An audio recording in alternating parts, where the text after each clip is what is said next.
Chapter का नाम है, क्या नाम लिखा हुआ है बोलो तो? Cost of capital, right? तो समझते क्या होता है कॉस्ट ऑफ कैपिटल, ये क्या हुआ, होता क्या कॉस्ट ऑफ कैपिटल?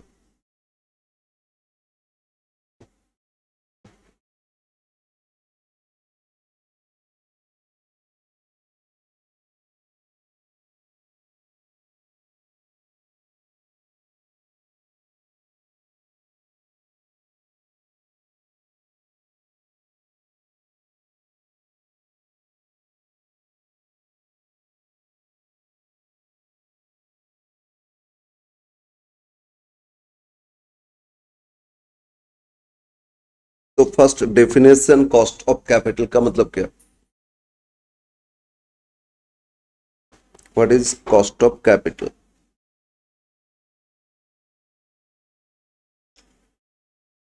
बुक में देखोगे डिफरेंट डेफिनेशन है ना, लेकिन हम लोग एकदम लेमन अपना लैंग्वेज से समझने का कोशिश करते हैं। बुक का डेफिनेशन भूल जाओ, अभी बुक बंद कर दो, ठीक है? बंद कर दो, अभी कुछ नहीं लगेगा, हम लोग सब कंसेप्ट सीखेंगे। तो ये बोल रहे हैं, हम जो डिफरेंट सोर्स से फिनांस लेते हैं उसके लिए कुछ कॉस्ट लगता है ना, अरे कुछ पे करना पड़ता है। अगर हम लोन लेंगे तो क्या पे करेंगे? इंटरेस्ट। अगर प्रेफरेंस इश्यू करेंगे तो प्रेफरेंस डिविडेंड देना होगा। तो इस तरह different source of finance, actually cost मत कैपिटल मतलब सिर्फ अपना कैपिटल नहीं है, डिफरेंट ओए से जो फिनांस लिए, सोर्स ऑफ फिनांस सीखे थे पहले बेसिक क्लास में। तो जो डिफरेंट सोर्स ऑफ फिनांस, उसके बदले में क्या रिटर्न उनको देंगे। हाँ, और रिटर्न फिक्स रिटर्न रेट हो चाहे वेरिएबल रिटर्न रेट हो, कुछ तो देंगे ना। जैसे इक्विटी होल्डर्स, उन लोगों को तो फिक्स रिटर्न नहीं है, तो लॉस होगा तो लॉस भी बियर करेंगे, प्रॉफिट तो प्रॉफिट भी देंगे। तो उन्होंने भी तो कुछ एक्सपेक्ट करते तभी ना लगाते, तो उनका भी तो कुछ एक्सपेक्टेशन है। तो क्या कॉस्ट लग रहा है, and that cost is called, तो क्या रेट से मतलब कॉस्ट लग रहा है, वो rate of return is called cost of capital. तो कॉस्ट ऑफ कैपिटल मतलब हो गया rate of return, effective rate बोल सकते हो, rate of return two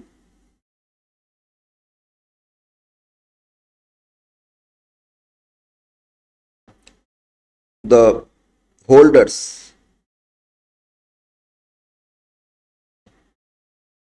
of different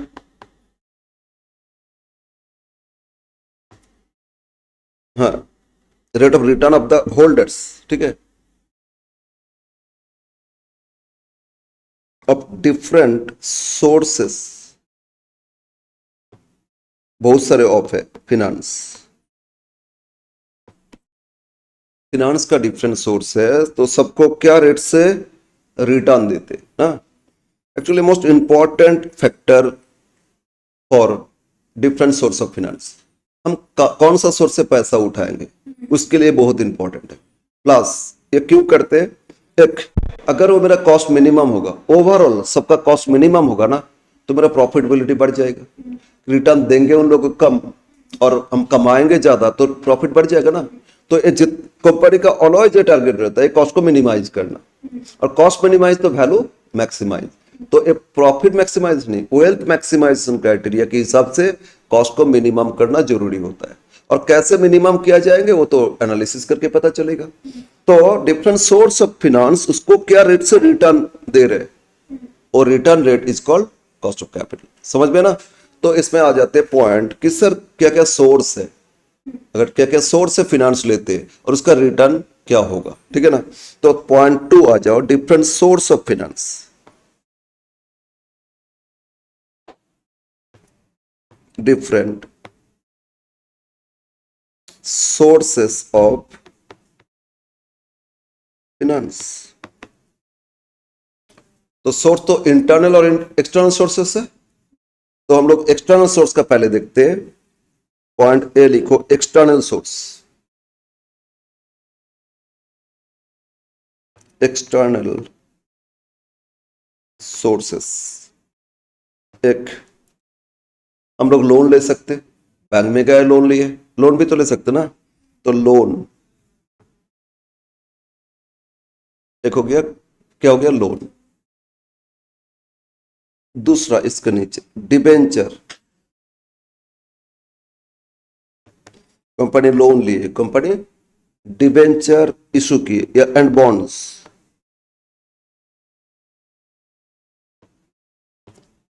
एक तो लोन, दूसरा डिबेंचर इशू किया है, बॉन्ड इशू किए। एक्चुअली डिबेंचर बॉन्ड दोनों एक ही है, लेकिन डिफरेंस है, डिबेंचर कंपनी इशू करते और बॉन्ड गवर्नमेंट इशू करते, बस इतना डिफरेंस है। गवर्नमेंट को पैसा उठाना है तो गवर्नमेंट बॉन्ड इशू करते, और वही कंपनी को इशू करना तो डिबेंचर है, दोनों ही डेप्ट, ठीक है ना। तो ये आपका एक्सटर्नल सोर्सेस हो गया। अब बी में आ जाते internal.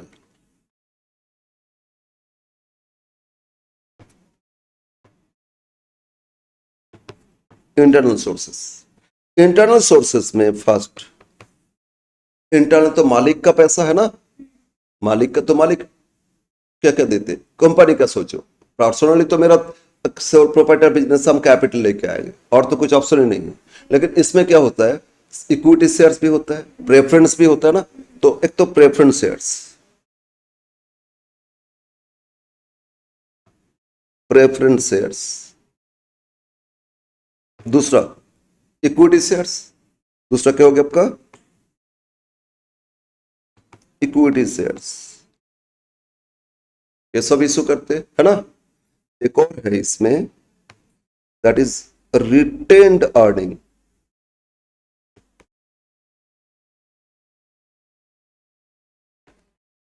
This is nothing but of reserve and surplus.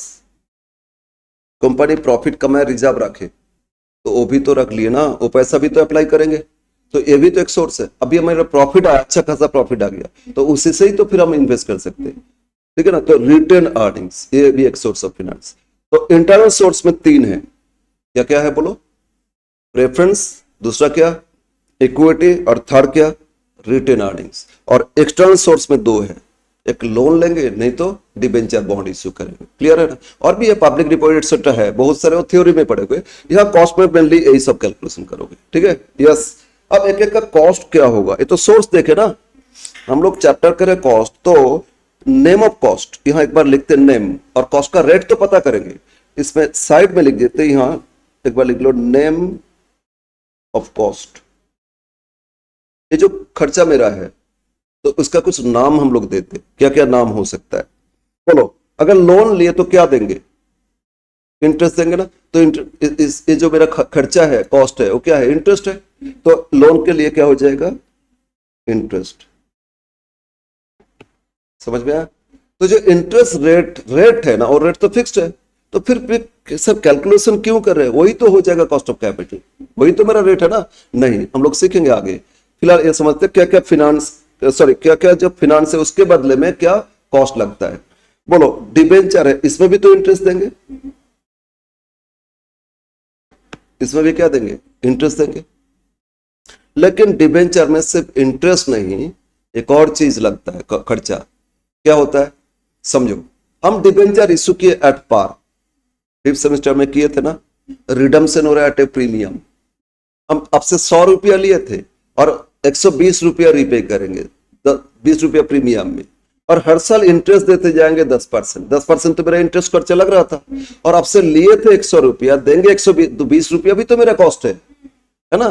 तो जो प्रीमियम ऑन रिडम्शन है या डिस्काउंट ऑन इशू है, तो वो भी तो मेरा कॉस्ट है। तो सिर्फ इसमें इंटरेस्ट नहीं, प्रीमियम और डिस्काउंट, इसमें जो डिफरेंस है ना, मतलब इशू प्राइस और रिडम्शन प्राइस, इसमें जो डिफरेंस है वो मेरा लॉस है या नहीं, तो वो भी है इसमें, समझ में ना।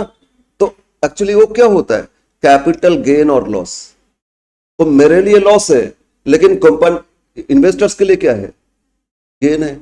100 रुपया में हम वो खरीदे थे और 120 उनको रिटर्न मिल रहा है, तो 20 रुपया प्रॉफिट हुआ या नहीं, और एक कैपिटल गेन हो गया ना।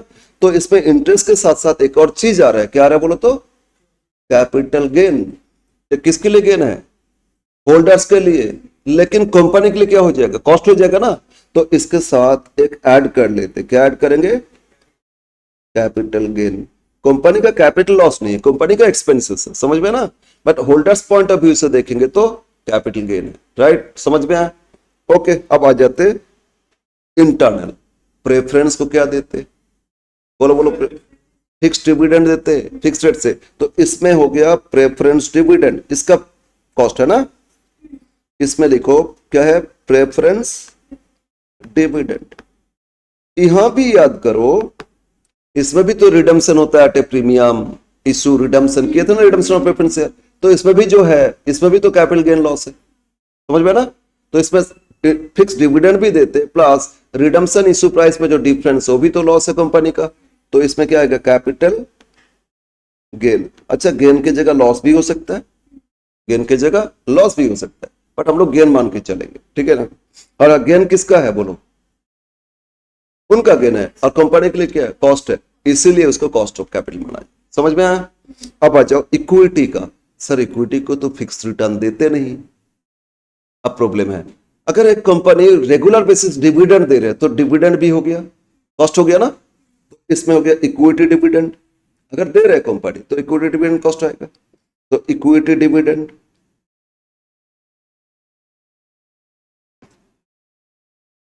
प्लस इसमें भी शेयर खरीदे बेचे, गेन प्रॉफिट लॉस आ रहा है ना, शेयर में भी तो कैपिटल गेन लॉस आएगा, तो इसमें भी क्या आएगा, कैपिटल गेन या लॉस, है ना, ये दोनों कॉस्ट आएगा। और यहां और एक चीज देखा जाता है, एक कंपनी डिविडेंड ही नहीं देते तो फिर डिविडेंड तो आएगा नहीं, तो कैपिटल गेन आ सकता है, आ सकता है ना, गेन आ सकता है। एक चीज और, कंपनी अर्निंग भी तो करते, और ये अर्निंग किसका है, इक्विटी का ही अर्निंग। प्रेफरेंस देने के बाद जो बचता है इक्विटी का ही तो अर्निंग है ना, तो अर्निंग भी हो सकता है। कंपनी का अर्निंग है तो उनके लिए क्या है, इनकम हो जाएगा, और कंपनी जो अर्न की उनको देना होगा ना, तो वो अर्निंग भी इसमें कंसीडर कर सकते हैं। एक तो डिविडेंड देख रहे हैं और एक कैपिटल गेन देख रहे हैं, और थर्ड क्या, अर्निंग, अर्निंग इक्विटी का अर्निंग है ना, अर्निंग, अर्निंग ऑफ इक्विटी। समझ में आया।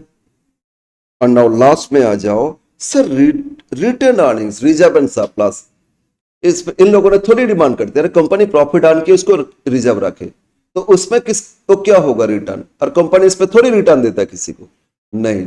एक्चुअली बोलो जो रिजर्व रखे थे रिटेन अर्निंग्स, वो किसका पैसा रिजर्व रखे थे, इक्विटी का अर्निंग्स। इस पे डिमांड कौन कर सकते, इक्विटी, प्रेफरेंस नहीं कर सकते, प्रेफरेंस को तो डिविडेंड देने के बाद ही रिजर्व रखते, तो ऑब्वियसली इक्विटी का जो रिटर्न होना चाहिए वही रिजर्व एंड सरप्लस का हो जाएगा, तो इसमें हो जाएगा रिटर्न ऑन इक्विटी। समझ में आया, जो इक्विटी का रेट आएगा ना वही रिटेन अर्निंग्स का हो जाएगा, क्योंकि वो पैसा तो मेरा ही है, इक्विटी होल्डर सम, तो हम जो कैपिटल पे रिटर्न एक्सपेक्ट करेंगे, मेरा पैसा रिजर्व रखे, उसमें भी तो वही एक्सपेक्टेशन रहेगा ना, तो इसमें हो जाएगा रिटर्न ऑन इक्विटी। समझ में आया, रिटर्न ऑन इक्विटी। तो एक एक रिटर्न इसका कॉस्ट क्या होगा, नाम तो पता किए ना, अब रेट पता करेंगे कि कॉस्ट ऑफ कैपिटल, एक एक सोर्स का कॉस्ट क्या लगेगा वो पता करेंगे। अब फॉर्मूला में आ जाओ, point 3, formula for calculation of cost of capital.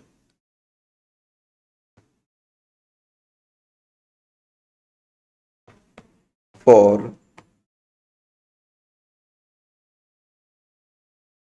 Calculation of cost of capital,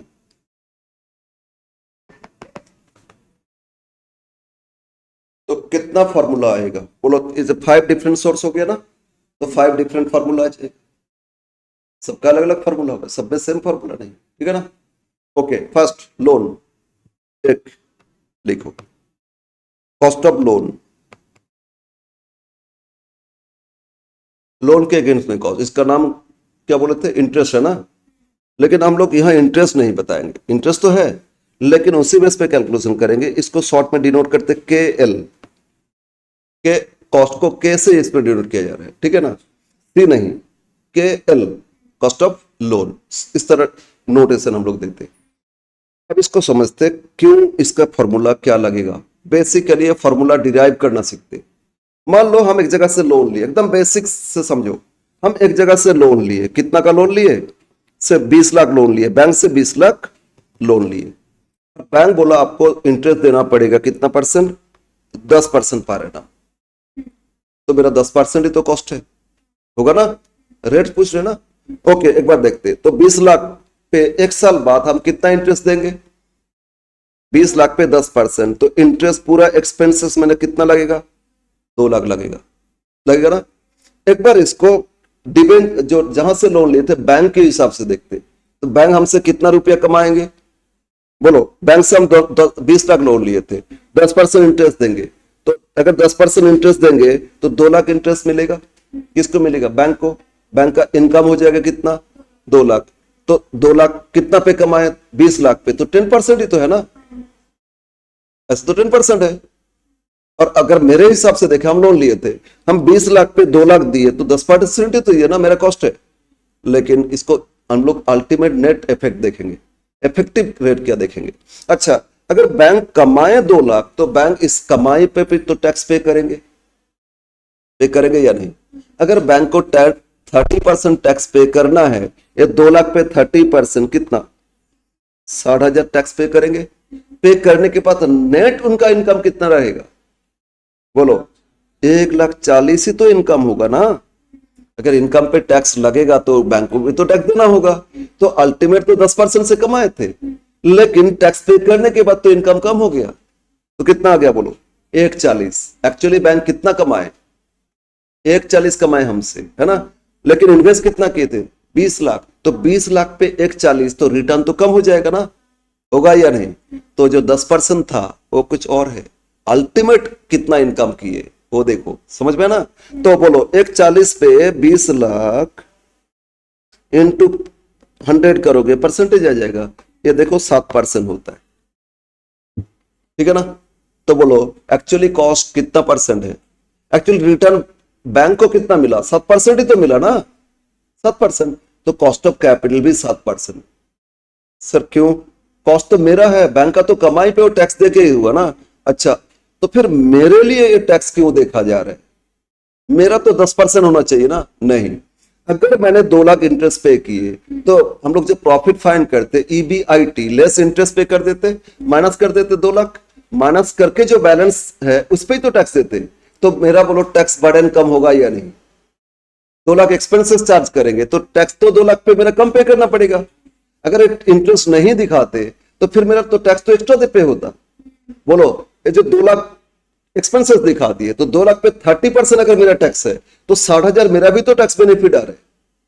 अरे 2 लाख पे 30% का टैक्स है, तो टैक्स हम कम पे करेंगे ना, तो टैक्स बेनिफिट मिल रहा है हमको। उन्होंने टैक्स पे कर रहे हैं, लेकिन कंपनी को टैक्स बेनिफिट मिल रहा है। तो अल्टीमेटली नेट कितना पे हो रहे? बोलो 2 लाख पे 30% टैक्स बेनिफिट मिलेगा तो मेरा भी कोई 1,40,000 हो जाएगा। तो जो उनका रिटर्न नेट आया था वही मेरा नेट कॉस्ट हो जाएगा। समझ में आया? तो रेट कितना परसेंट हो गया? 7%। समझ में आया? तो cost of capital, cost of loan equal to क्या होगा? एक्चुअली टैक्स का इफेक्ट देखेंगे, ठीक है ना। तो इसमें लिखो फॉर्मूला, कुछ नहीं दे रहे मतलब आफ्टर टैक्स है, आफ्टर टैक्स नेट कितना कॉस्ट लग रहा है, ठीक है। तो इसमें देखो, अब हम फॉर्मूला दे रहे, इतना कुछ नहीं कैलकुलेशन करेंगे, ये कि इंटरेस्ट कैलकुलेशन करो, फिर टैक्स माइनस करो, फिर रिटर्न फाइंड करो, इतना कुछ नहीं। अब लिखो इसका formula I into 1 - T। Sir I क्या है? लिखो वेयर I का मतलब होता है रेट ऑफ इंटरेस्ट। I का मतलब क्या है? Rate of interest. और 1 तो रहने दो, T का मतलब क्या था? Rate of tax. Rate of tax divide by 100। बस अब इससे से डायरेक्ट मिल जाएगा हम लोग को cost of capital, cost of loan आ जाएगा। देखो हम लोग उतना कुछ किए थे ना, पहले कि इनकम देखे, उस पर टैक्स पे किए, फिर रेट पता किए। यहां नहीं करेंगे। बोलो तो 10% था ना इंटरेस्ट का रेट, 10% मेरा एग्जाम्पल के हिसाब से, इनटू 1 - टैक्स रेट 30%, मतलब 0.30, 30/100। 1 - 0.3 कितना होता है? 0.7। और 10 में 0.7 इंटू करो, 10 इंटू 0.7 मतलब 7।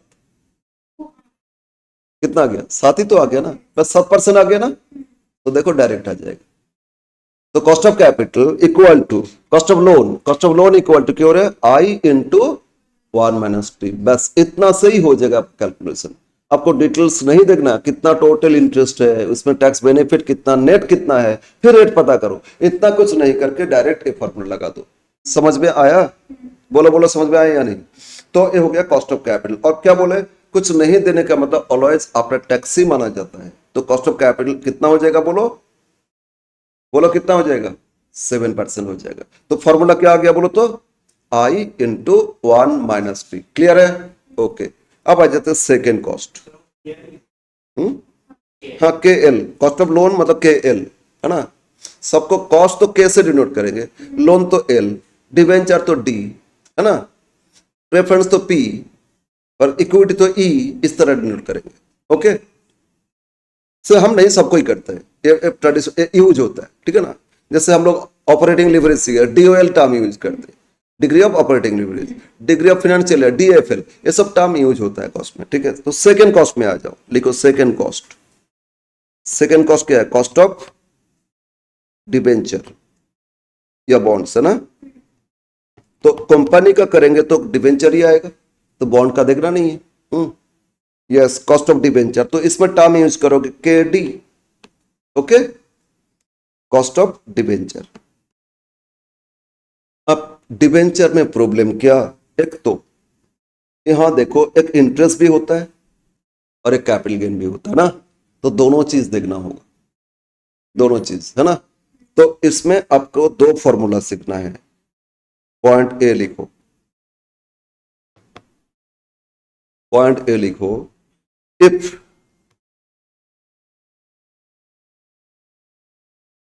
debentures are perpetual। Sir perpetual का मतलब, परपेचुअली क्या होता है? अनडिफाइंड, चलता जाएगा। मतलब हम लोन लिए, अब बोल दिया लोन हम रीपे नहीं करेंगे अभी, है ना, इंटरेस्ट तो देते जाएंगे, लोन तभी रीपे करेंगे जब कंपनी बंद हो जाएगा। कंपनी का लाइफ तो अनडिफाइंड है ना, तो सर कौन लोन देगा? अरे देने वाला बहुत है। एक मिनट, एक मिनट, एक मिनट, एक मिनट, हम आपको बोल रहे हैं हमको अभी 20 करोड़ दे दो, और हम आपको सिर्फ इंटरेस्ट देते जाएंगे, लेकिन लोन रीपे नहीं करेंगे। अब हम आपको दो, आप हमको दोगे पैसा, लोन रीपे नहीं करेंगे, इंटरेस्ट देते जाएंगे, फिर भी एक तो डाउट, अरे इतना लोन दे दिए, वो ही नहीं, हमको नहीं मिलेगा, कोई करेगा क्या? भूल से भी नहीं करेगा ना, करेगा? ये तो नहीं बोल सकता, अनडिफाइंड, कि जितना दिन कंपनी चलेगा उतना दिन लोन रीपे नहीं करेंगे, फिर भी करता है। जो लोग लॉन्ग टर्म सोच के करते हैं ना, वो लोग करता है। सोचो, मान लो मेरा ग्रैंडफादर, उन्होंने इस तरह एक कंपनी में लगा दिए थे, उस टाइम 12% 15% इंटरेस्ट मिलता था, तो लगा दिए थे, कितना से 1 करोड़ लगा दिए, 1 करोड़ पे 12% ही मान लो, तो कितना, 12 लाख इंटरेस्ट मिलता था। दादाजी जितना दिन थे मिलते गए, कंपनी अभी भी है, मान लो SBI, State Bank of India, उस टाइम भी थे, अभी भी है, और आगे भी रहेगा, कब खत्म होगा पता नहीं। तो दादाजी के डेथ के बाद वो पापा के नाम पे ट्रांसफर हो गया, अब पापा को इंटरेस्ट मिलते गया, 12 लाख रुपया, पापा खुश है ना। कितना भी मुसीबत हो, मेरे पापा तो बहुत अच्छा काम करके गए थे, 12 लाख रुपया हर साल मिल रहे, पापा का डेथ हो गया, हमको मिल गया, हम तो और ज्यादा खुश है। यहाँ तो कंपटीशन बहुत बढ़ गया, उस टाइम तो ये था, कमाने का ये था, पॉपुलेशन कम था, बहुत कुछ ये था, सोर्स रिसोर्स अच्छा था। अभी रिसोर्स का प्रॉब्लम है सब कुछ, और नालायक बन गए, पढ़ाई लिखा किए नहीं, बदमाशी करते गए, और लेकिन दादाजी अच्छा काम करके गया था, 1,20,000 मिल रहे ना। अब मान लो मेरा बेटा को फिर नाम ट्रांसफर हो गया, उस टाइम एसबीआई क्लोज हो रहे, तो फिर मेरा बेटा का तो और एकदम और अच्छा है, वो जो 1 करोड़ दादाजी लगाए थे वो भी मिलेगा, और जितना दिन क्लोज नहीं होता इंटरेस्ट भी मिलते गया, और 1 करोड़ भी मिल जाएगा, मिलेगा तो एक दिन ना। तो क्या सोच के दादाजी लगाए थे, सोचो, अच्छा था या नहीं, अच्छा था या नहीं, ठीक है ना।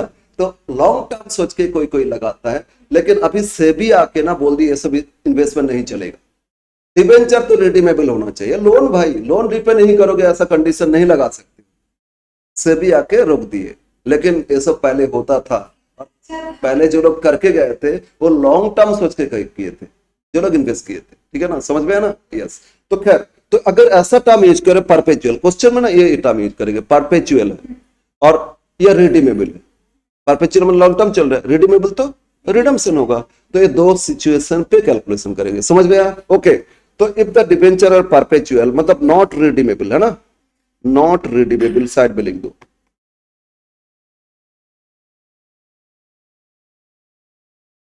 अगर रिडीमेबल नहीं है तो इसमें बोलो, इसमें तो लोन जैसा हो गया सर, रिडम्पशन नहीं है, तो रिडम्पशन प्राइस इशू प्राइस में डिफरेंस का सवाल ही नहीं है ना। तो कैपिटल गेन लॉस का सवाल नहीं है, लेकिन इंटरेस्ट का ही तो सवाल है ना, इंटरेस्ट का ही मैटर करता है। तो इसमें फॉर्मूला क्या लगेगा, देखो के डी इक्वल टू, डिवेंचर को भी क्या देते, इंटरेस्ट देते ना, डिवेंचर को भी क्या देते, इंटरेस्ट देते, तो इंटरेस्ट तो आई हो जाएगा, इंटरेस्ट तो आई हो जाएगा, राइट। लेकिन इंटरेस्ट अगर दिए तो उस पर टैक्स उनको देना होगा, तो टैक्स माइनस कर देंगे, टैक्स के लिए क्या करेंगे, 1 माइनस टी, इंटू कर लेंगे क्या, 1 माइनस टी, तो आफ्टर टैक्स आ गया ना, डिवाइड बाई। अब यहां प्रॉब्लम क्या है, यहां प्रॉब्लम है अगर लोन लेते, अगर 10 लाख का लोन तो 10 लाख ही है। कभी ऐसा होता है लोन में कि लोन इशू प्राइस है प्रीमियम में, डिस्काउंट में, लोन कभी होता है नहीं, लेकिन डिबेंचर तो प्रीमियम डिस्काउंट में इशू होता है। तो यहां देखा जाएगा एनपी, नेट प्रोसीड्स, एनपी क्या होता है वो लिखेंगे आगे, एनपी इनटू 100। तो अगर ए डिबेंचर परपेचुअल है तो इसके इसमें कॉस्ट ऑफ डिबेंचर के डी इक्वल टू क्या फॉर्मूला हो जाएगा, आई इंटू क्या करोगे, 1 minus T divide by NP, मतलब नेट प्रोसीड्स, अभी पूरा लिख के देंगे।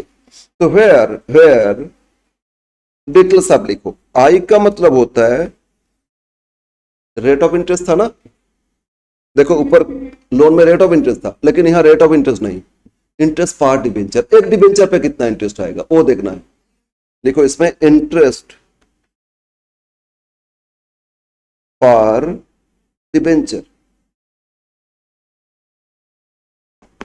एक एक डिबेंचर पे क्या इंटरेस्ट कंपनी को देना है, ठीक है, ये हो गया आई। और टी का मतलब वही है, तो टी का आउट लिख नहीं रहे, टी का मतलब क्या, rate of tax divide by 100, right. But यहां चाहिए और क्या, एनपी चाहिए ना, एनपी का मतलब होता है नेट प्रोसीड्स पार डिबेंचर। एक एक डिबेंचर इशू करके कंपनी को नेट कितना मिला, एनपी मतलब क्या रहे, नेट प्रोसीड्स पार डिबेंचर, मतलब एक एक डिबेंचर इशू करके कंपनी को नेट कितना मिला, ठीक है। तो और एक कैलकुलेशन कैसे करते, इसका दो फॉर्मूला होता है, एक और इसको कैलकुलेशन, इशू प्राइस, एक एक डिबेंचर क्या प्राइस में इशू किए, कंपनी इशू किए 10% प्रीमियम में, 100 रुपए का डिबेंचर 10% प्रीमियम, बोलो तो एक डिबेंचर पे कितना उठा रहे पैसा, 100, अगर 100 रुपया फेस वैल्यू, 10% प्रीमियम इशू किए 10 रुपया, तो इशू प्राइस क्या है 110, तो मतलब कंपनी को एक डिबेंचर के लिए 110 मिलेगा, मिलेगा ना, तो इशू प्राइस। लेकिन कंपनी का डिबेंचर इशू में खर्चा भी तो लगता है, इशू एक्सपेंसेस, इशू रिलेटेड बहुत सारे एक्सपेंसेस लगता है, तो एक्सपेंसेस माइनस करके ही तो नेट आएगा ना। ये जो एक्सपेंसेस इसको बोलते हैं फ्लोटेशन कॉस्ट, क्या बोलते हैं, इशू एक्सपेंसेस क्या बोलते हैं, फ्लोटेशन पर लेस करोगे,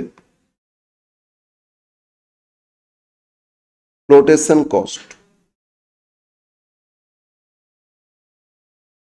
पर डिबेंचर, एक एक डिबेंचर का देख रहे हैं, टोटल देखना नहीं है, फ्लोटेशन कॉस्ट पर डिबेंचर। फ्लोटेशन कॉस्ट मतलब क्या बोले, इशू रिलेटेड एक्सपेंसेस कितना लग रहे हैं, समझ में आया। तो अगर इशू प्राइस 110 है और एक एक डिबेंचर इशू करने में 5 रुपया खर्चा लग जाता है, legal expenses, issue expenses, advertisement है ना, प्रोस्पेक्टस डिस्ट्रीब्यूट करना, तो खर्चा भी तो लगा था। अगर 5 रुपया मेरा खर्चा हो गया तो एक्चुअली हमको नेट कितना मिला 105, इशू करके कितना मिला था 110, उसी पर्पस में अगर खर्चा ही लग गया 5, तो मेरा नेट मेरे पास रहा कितना, तो हमको तो 105 से ही कमाना पड़ेगा ना, तो नेट हमको कितना मिला 105, उस पे इंटरेस्ट देंगे तो रेट ऑफ रिटर्न क्या आएगा, समझ में आया।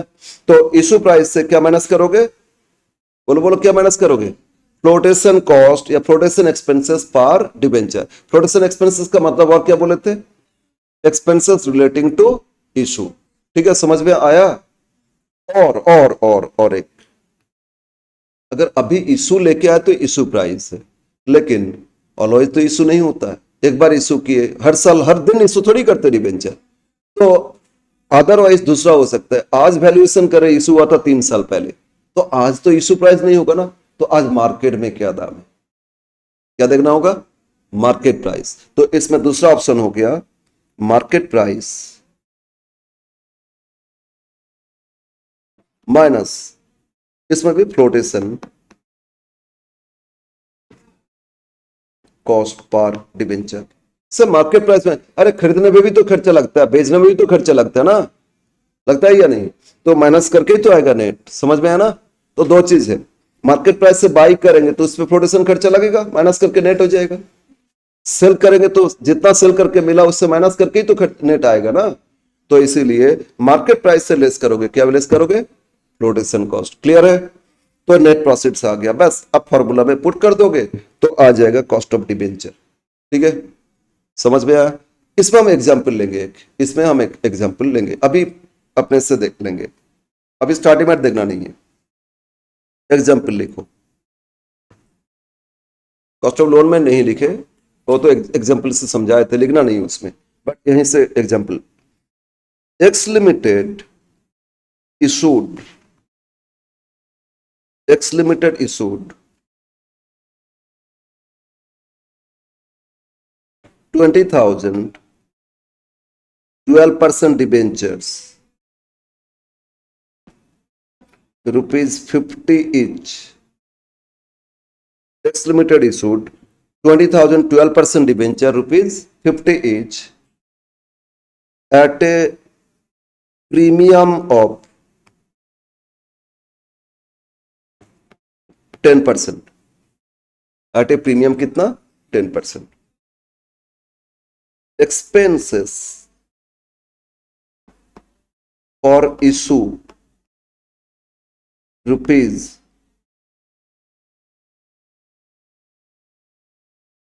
₹80,000.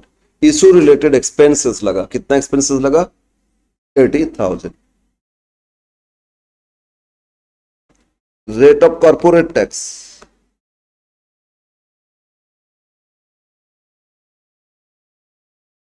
30%. तो फाइंड कॉस्ट ऑफ डिबेंचर, क्या फाइंड करना है, कॉस्ट ऑफ डिबेंचर। यस, ये था फर्स्ट क्वेश्चन।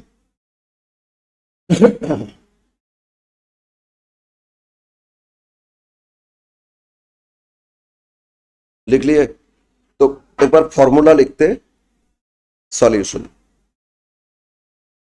अच्छा फॉर्मूला बाद में लिखेंगे, क्या चाहिए बोलो, आई चाहिए, बोलो कॉस्ट ऑफ डिबेंचर के लिए क्या चाहिए, आई मतलब क्या, इंटरेस्ट, इंटरेस्ट पार, एक एक डिबेंचर में क्या इंटरेस्ट है, ऐसा रेट तो था 12% ना, तो 12 नहीं होगा, रेट रेट 12%, तो आई 12 नहीं है, इंटरेस्ट पार डिबेंचर, एक एक डिबेंचर पे कितना इंटरेस्ट देना है। तो बोलो interest always nominal value, face value पे कैलकुलेशन होता है, इंटरेस्ट किस पे कैलकुलेशन होता है, फेस वैल्यू, याद है, इन्वेस्टमेंट लेजर याद करो, फेस वैल्यू पे होता है, नॉमिनल वैल्यू। तो फेस वैल्यू कितना 50 है, और इंटरेस्ट कितना परसेंट, 12%, तो 50 पे 12% करोगे तो क्या मिलेगा, ₹6, है ना। तो लिखो इसमें सॉल्यूशन, इंटरेस्ट, इंटरेस्ट पर debenture equal to I and is equal to, बोलो फेस वैल्यू कितना था 50, एक एक पे देखना है ना, कितना इशू किया, टोटल अमाउंट से कोई मतलब नहीं है, टोटल देखने का जरूरत नहीं, पर एक एक डिबेंचर पे करोगे हो जाएगा। बोलो 50 पे 12% कितना हो गया, ₹6, तो आई कितना आ गया आपका, ₹6। सेकंड, रेट ऑफ टैक्स, तो टी, टी इक्वल टू क्या दिए थे, 30 divide by 100, 0.30, corporate tax rate कितना दिए थे, 30%, और टी का मतलब क्या बोले थे, rate of tax divide by 100, ठीक है ना। तो 30/100 मतलब, हेलो स्क्रीन, स्क्रीन साइड में हो गया, आंसर दिखाई नहीं दे रहे, ये हम कैसे करें, हमको ये सब नहीं आता है, एक मिनट हम देख रहे हैं, इसमें दो क्यों है, एक ए है और एक ए, हम्म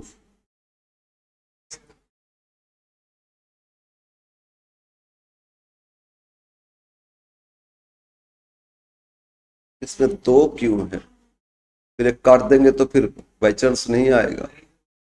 हम्म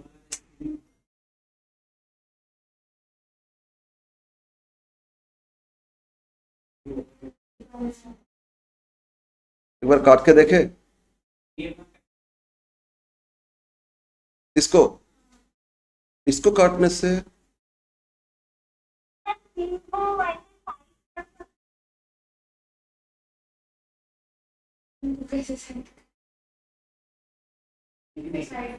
इसको एक बार काट के देखे।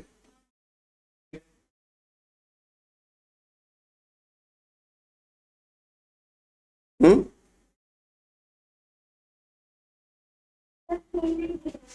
स्क्रीन नहीं दिख रहा है अब?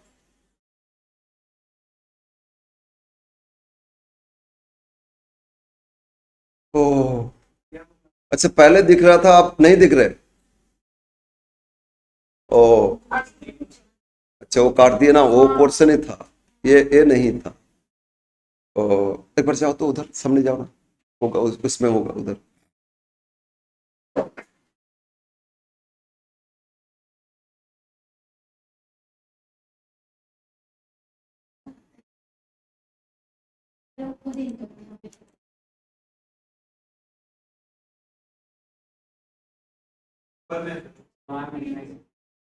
अरे नहीं,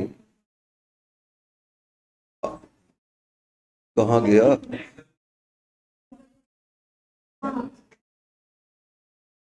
नीचे सब ये आता था ना, मिनिमाइज करे।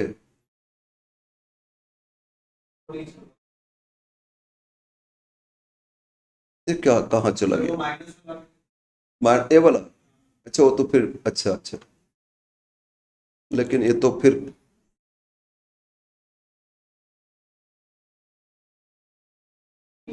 हम्म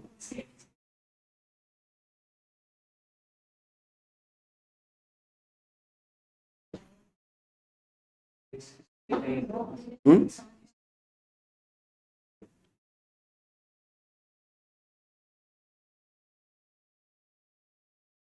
ये सब ऑफ हो गया क्या?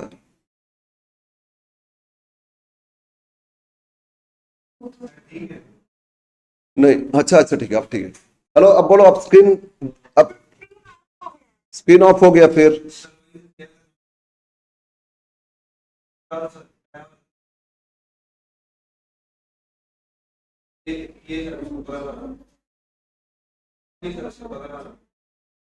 कौन सा? ये?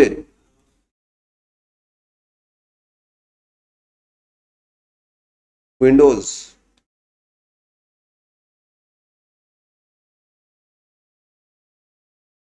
बोलो अब ठीक है। हेलो,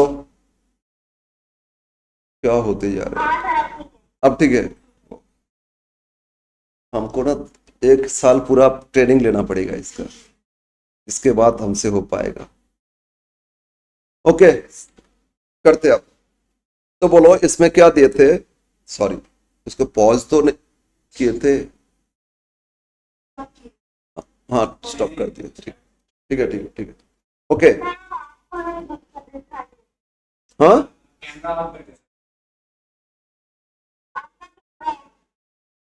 अरे हमको देख के क्या करोगे? एक मिनट एक मिनट। नीचे?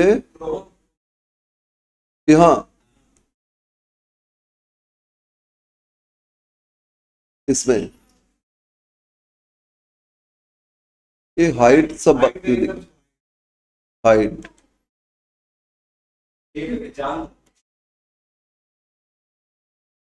अरे कैमरे तो अब अभी ठीक है। Hello, hello.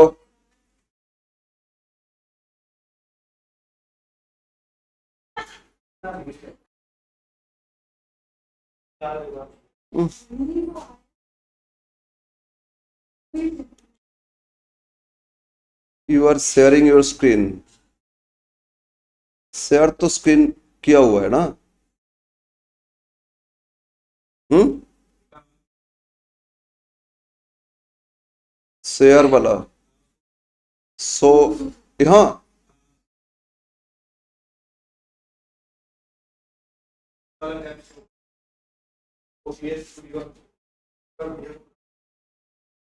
जितना झमेला है।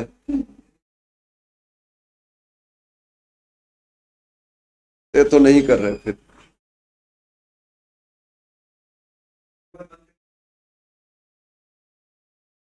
नीचे एरो को बंद करना है।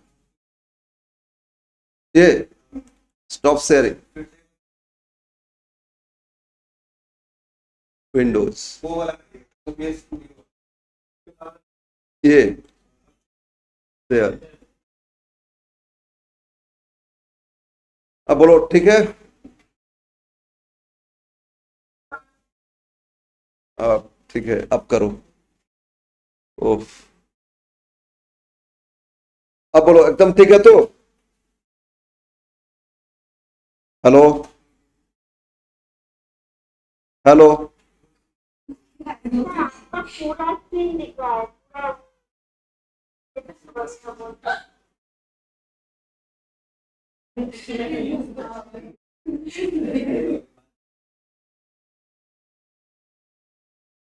अच्छा बोलो, जो स्क्रीन है इसमें दिखाई दे रहा है ना।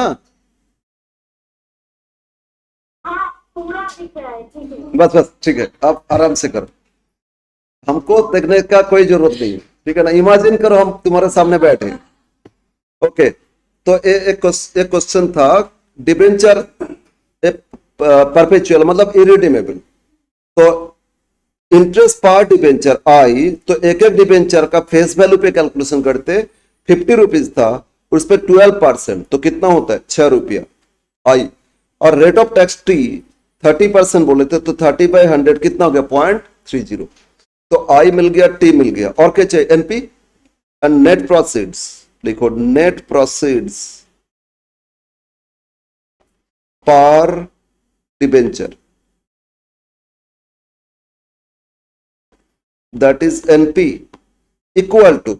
मैंने दो फॉर्मूला दिए थे, एक तो लिखे थे issue price minus flotation cost, या market price minus flotation cost, यही तो दिए थे। तो इस क्वेश्चन में क्या रहेगा, इशू प्राइस। अभी तो इशू किए ना, तो इशू प्राइस बोलो 50 रुपीज पे 10% प्रीमियम, 5 रुपया प्रीमियम में इशू किए, तो इशू प्राइस कितना आएगा 55। इशू प्राइस बोलो कितना आएगा 50 रुपीज, एक एक डिवेंचर का फेस वैल्यू 10%, 5 रुपया प्रीमियम। तो यहां लिखो इशू प्राइस माइनस क्या करोगे फ्लोटेशन कॉस्ट, है ना। तो बताओ इशू प्राइस कितना है 55। इशू प्राइस कितना है, पर शेयर इशू करके कंपनी को कितना मिला 55। अब कंपनी कुछ खर्चा भी तो पे किए ना। बोलो इशू एक्सपेंसेस कितना दे 80,000 रुपया। तो लेकिन 80,000 तो टोटल है, तो एक पे क्या होगा, कंपनी कितना नंबर ऑफ डिवेंचर इशू किए थे 20,000। अगर 20,000 पे 80,000, तो पार डिवेंचर कितना 4 रुपया। कितना है 4 रुपया। वो कैलकुलेशन दिखा देते। टोटल 80,000 रुपया फ्लोटेशन खर्चा लगा था, इशू एक्सपेंसेस, और टोटल 20,000 डिवेंचर पे। तो एक एक डिवेंचर में कितना 4 रुपया। तो 55 से 4 लेस कर दो, कितना हो रहे 51। तो अब सभी मिल गया हम लोग को, आई मिल गया, टी मिल गया, और एनपी मिल गया।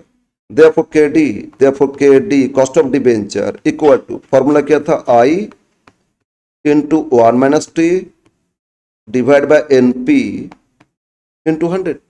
ठीक है, I into 1 - T divide by NP into 100। अब पुट कर दो, आई कितना आया था 6 रुपया, एनपी कितना मिला 51, है ना। अच्छा इंटू 1 - टैक्स रेट क्या 0.30, और फिर इंटू क्या करोगे 100। तो 1 - 0.3 मतलब 0.7, है ना। तो 6 में मल्टीप्लाई करो 0.7, कितना आ रहा था 4.2 इंटू 100 डिवाइड बाई 51। अब 4.2 में 100 इंटू करो और 51 से डिवाइड कर दो।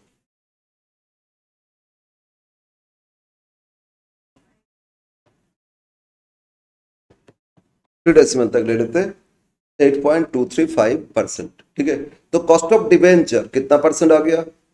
8.235%। ये नहीं कि कॉस्ट 12% था, इंटरेस्ट तो 12% दिए थे ना, but effective rate of interest कितना परसेंट हो रहा है? टैक्स का इम्पैक्ट सब देखेंगे तो आएगा कितना परसेंट? कॉस्ट मेरा 8.235%। आया समझ में? तो ये क्या था बोलो तो परपेचुअल। सर इस क्वेश्चन में तो बताया नहीं। अच्छा, कैसे पता चलेगा? क्या इस क्वेश्चन में कहीं पे दी है कि ये डिबेंचर 5 साल बाद रिडम्पशन होगा इतना प्राइस में? तो ये दिए नहीं, मतलब क्या? परपेचुअल। ठीक है ना? अगर रिडम्पशन डेट नहीं बताया तो श्योर है क्या समझोगे? परपेचुअल है, और परपेचुअल तो उसके हिसाब से कैलकुलेशन करना। क्लियर है? ओके। तो हम लोग पहले सीखे थे क्या बोलो? फर्स्ट क्या सीखे? Cost of loan.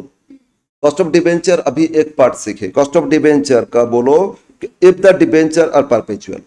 अब देखते हैं, अगर डिबेंचर रिडीमेबल है तो, है ना, रिडम्पशन है तो उसमें कैपिटल गेन भी तो आएगा ना। तो लिखो पॉइंट बी। अब पॉइंट बी लिखो, मतलब डिबेंचर का ये फॉर्मूला। दूसरा पॉइंट बी, इफ डिबेंचर्स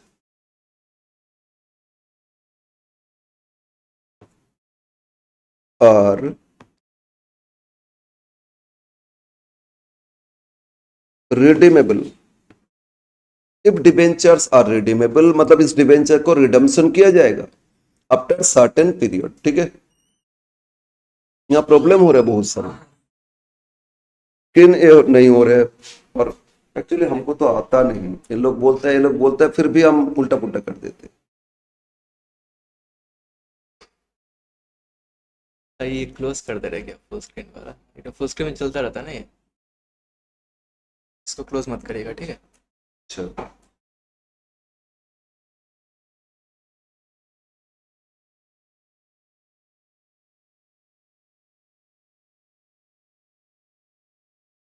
आपको ये दिख रहा है? नहीं नहीं, ठीक है। ओके, तो बी पार्ट में आ जाओ। If debentures are redeemable. ठीक है, ओके। तो K D equal to cost of debenture क्या होना चाहिए? Cost of debenture if debentures are redeemable. तो ओके, बोलो इंटरेस्ट हमको देना पड़ेगा, हर साल इंटरेस्ट देते हैं ना, ये मेरा एक्सपेंसेस लग रहा है, प्लस इसमें कुछ और ऐड करेंगे। क्या ऐड करेंगे? अच्छा, इसमें थोड़ा सा डिफरेंट ही करो। अगर इंटरेस्ट हम देंगे तो उस पर टैक्स बेनिफिट मिलेगा ना, इंटरेस्ट तो टैक्स बेनिफिट। तो इसमें भी कर लेंगे क्या? 1 माइनस टी आफ्टर टैक्स हो गया ना।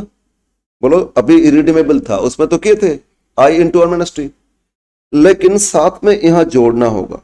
इसमें एक और लॉस है कंपनी का, इशू किए थे मान लो 100 में और रिडम्पशन करे 120 में, तो 20 रुपीज कैपिटल गेन है इन्वेस्टर्स का, लेकिन कंपनी का लॉस है ना।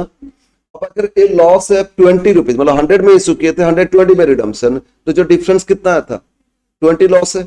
ये लॉस का एक एक ईयर का लॉस है नहीं, पूरा लाइफ का। अगर डिबेंचर का लाइफ 5 ईयर्स है, ये 20 लॉस कितना ईयर्स का? 5 ईयर्स का। तो एनुअली कितना लॉस है? क्योंकि इंटरेस्ट तो एनुअली देते, तो वो भी तो एनुअली करना होगा ना। तो कैपिटल गेन और लॉस इसको एनुअल में लेके आना पड़ेगा, तभी रेट मिलेगा ना, एनुअल रेट। समझ में ना? तो इसमें आप ऐड करेंगे, क्या करेंगे? 1/n, n मतलब कितना लाइफ था, लाइफ अगर 5 ईयर्स तो 5 ईयर्स का लॉस है, तो 5 से डिवाइड करेंगे, एनुअल लॉस आ जाएगा ना। बोलो समझ में आ रही है नहीं? एक तो इंटरेस्ट एनुअली देंगे, उस पर टैक्स बेनिफिट माइनस कर दिए। अब इसमें आ रहा है 1/n इनटू, अब इसमें मेरा कंपनी का लॉस कितना? कंपनी का लॉस है रिडम्पशन वैल्यू आर भी माइनस एनपी। कंपनी का लॉस क्या है? रिडम्पशन वैल्यू आर भी minus NP. Net profits issue में कितना आया था? नेट प्रॉफिट क्या था? इशू में कितना आया था? जैसे लास्ट एग्जांपल अगर ले, तो नेट प्रॉफिट्स कितना आया था? 51 आया था ना। लास्ट क्वेश्चन ले रहे, नेट प्रॉफिट्स कितना आया था? 51। तो बेस के नेट मिला था 51, और 5 साल बाद इसको रिडम्पशन करना है, कितना में? 60 में रिडम्पशन करना है मान लेते, तो 60 में मतलब 20% प्रीमियम, 50 पे 60 में रिडम्पशन करना है, तो 60 रीपे कर लिए थे कितना? 51। तो एक्चुअली कंपनी का लॉस कितना हो रहा है टोटल? रिडम्पशन 60, नेट प्रॉफिट 51, 9 रुपये हो गया ना। तो पार डिवेंचर 9 रुपया लॉस है, रिडम्पशन लॉस है। ये लॉस कितना साल का है? 5 साल का। तो डिवाइड बाय 5 कर देंगे तो ईयरली लॉस हो जाएगा ना। समझ में आ रहा है? तो क्या करना होगा, इंटरेस्ट कितना एनुअली देते, जब रिटर्न एनुअली बेसिस देख रहे हैं तो इंटरेस्ट तो एनुअली हो गया, टैक्स बेनिफिट ले लिए। अब इसमें जो रिडम्पशन वैल्यू और नेट प्रॉफिट्स में जो डिफरेंस है वो भी तो कंपनी का लॉस है। वो लॉस लेकिन 1 साल का नहीं है, कितना ईयर्स का, लाइफ जितना, लाइफ 10 ईयर्स तो 10 ईयर्स का लॉस है, 5 ईयर्स तो 5 ईयर्स का है, 3 तो 3 साल का है। तो डिवाइड बाय n कर लेंगे, या एनुअल लॉस हो जाएगा। तो दोनों लॉस मिला के एनुअल लॉस आ गया ना, एनुअल कॉस्ट आ गया। और डिवाइड बाय, अब हम क्या करें, अब प्रॉब्लम है इशू प्राइस से करेंगे। इशू प्राइस, रिडम्पशन प्राइस तो सब अलग अलग है, तो बेटर होगा होल पीरियड में एवरेज कर लो। एवरेज क्या होता है, opening plus closing by 2। Issue price opening था, रिडम्पशन प्राइस क्लोजिंग है, तो एवरेज करोगे डिवाइड बाय 2। तो नीचे एवरेज कर लेंगे, ठीक है ना। एवरेज करेंगे तो NP plus RV divide by 2, ठीक है। डिवाइड क्या करेंगे, एवरेज प्राइस करेंगे, NP plus RV divide by 2। Issue के टाइम नेट इतना था और रिडम्पशन के टाइम नेट इतना, तो दोनों को एवरेज करोगे तो क्या करोगे, डिवाइड, दोनों जोड़ोगे, डिवाइड बाय 2 करोगे और इनटू 100, इससे मिल जाएगा आपका कॉस्ट ऑफ डिवेंचर, ठीक है। तो क्या फॉर्मूला आया देखो, रिडीमेबल तो चेंज हो गया ना फॉर्मूला में, I into 1 minus T. I क्या था, रेट ऑफ इंटरेस्ट है ना, rate of interest per interest per debenture, interest per debenture. T क्या हो गया आपका, रेट ऑफ टैक्स, ये तो एनुअली इंटरेस्ट देते थे, प्लस इसमें रिडम्पशन हो रहा, तो रिडम्पशन में कुछ लॉस या प्रॉफिट आएगा, तो इसमें लॉस प्रॉफिट कंपनी के पॉइंट ऑफ व्यू से लॉस देखेंगे। तो रिडम्पशन प्राइस से issue price minus net price minus करोगे तो क्या आएगा, लॉस। और कितना दिन का लॉस है, पूरा लाइफ का, तो डिवाइड बाय एन लाइफ, तो एनुअल लॉस हो गया। तो दोनों को जोड़ लिए, divide by NP plus RB by 2, है ना, ये करेंगे एवरेज हो जाएगा इनटू 100। समझ में आया। बट अच्छा आप लिखते जाए, सारा नोटेशन लिख लेते, फिर कुछ चेंज बताएंगे हम। देखो वेयर, वेयर आई का मतलब है, बोलो आई का मतलब क्या बोले थे, इंटरेस्ट पार डिवेंचर, वो एज इट इज है।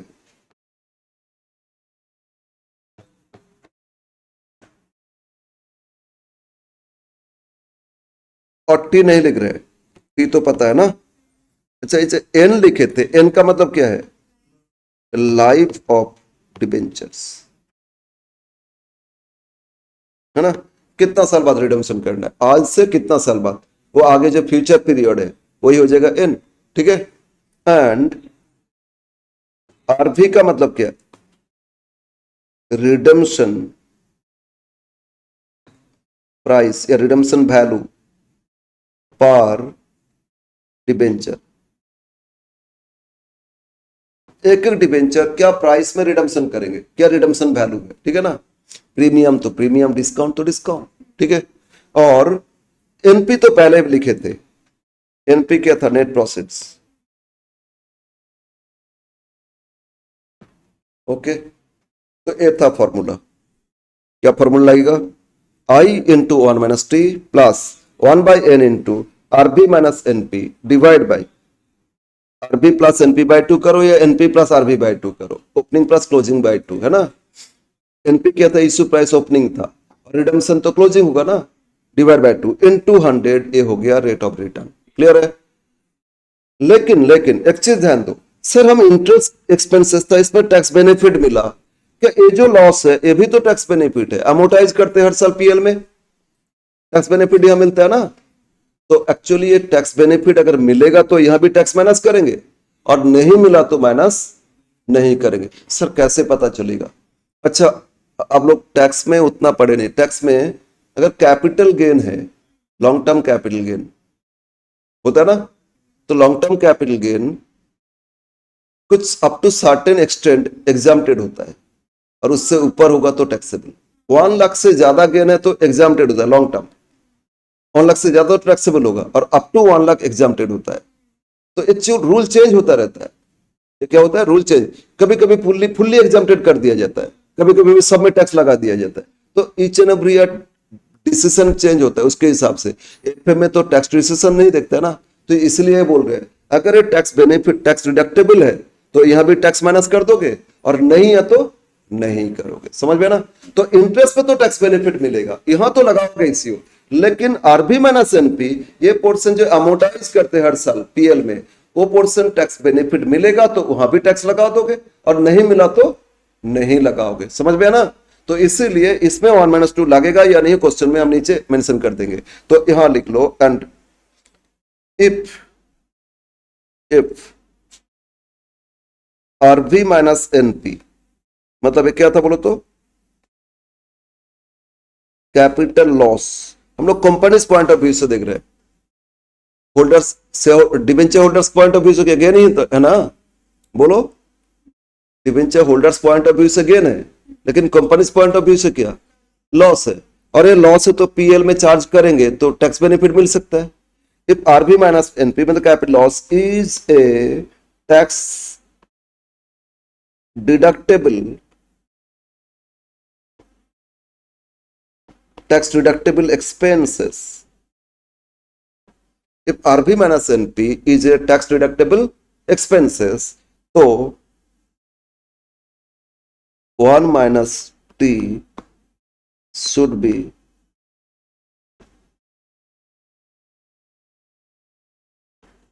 multiplied with, किसके साथ करेंगे?